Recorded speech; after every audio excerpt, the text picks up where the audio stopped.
Black student organization at the University of California, Berkeley, demanding that the university rename a building on campus after a former Black Panther who is also a convicted cop killer. Assata Shakur was convicted in the shooting death of a New Jersey state trooper back in 1973. She's still on the run, probably in Cuba. The student group sees her as, quote, an icon of resistance. We want the renaming into someone, Assata Shakur, who we feel like represent us as Black students. Really? Well, the student group has 9 other demands, including the creation of an African-American student center and the hiring of Black psychologists experienced in racial discrimination. Do they have a right to those concerns? Joining us right now is Chiara. She is a junior at UCBerkeley and the president of the College of Republicans. Good morning to you, Claire. Good morning. How are you? I'm doing okay, but I'm a little puzzled why these students would want to name a building after a convicted cop killer. I am as puzzled as you are. I find it extremely disturbing. I don't understand exactly how this request was even brought to the table to begin with. The grievances voiced by this student group were about underrepresentation on the UC campus, and their reaction to this underrepresentation and their proposed solution is to rename a campus building after a terrorist, after a convicted felon. And regardless of race, ethnicity, gender, or other cultural background, I can't fathom any respectable reason why a publicly funded university in America would celebrate and promote a figure like this on their campus. I cannot come up with an acceptable reason why this is justified. Well, because the students say she is an icon of resistance. The New Jersey state troopers and the fellow who was murdered years ago, the troopers put out this statement. There's the fellow who died. They say, we use state and federal tax dollars to support an institution where a group of extremist, anti-American leaning students make an unqualified demand that indemnifies a cold-blooded terrorist using revisionist history to hail her as a hero. Claire, let me ask you this. The students say they feel isolated and oppressed on campus.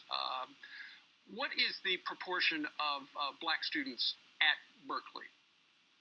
The last I heard, Black students represent about 3% of our student body. Okay, that seems like a low number. Why is that? You know, it's a difficult question to answer. The reason that they propose is that it's systemic oppression, but most of us are aware of the fact that the UC system does a lot of active recruitment in underrepresented communities and tries to make sure that our campus is representative of the greater demographic of California and even of the country.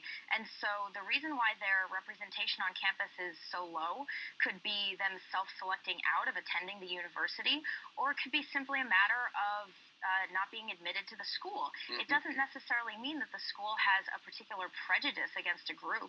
Well, the group did give a deadline and an ultimatum to the chancellor. I believe it was a couple of days ago on St. Patrick's Day. They did not respond. They have not renamed the building. What happens next?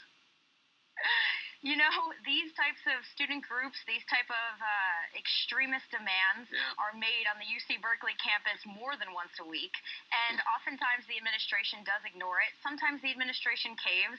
I think ultimately the student group wants their demands met.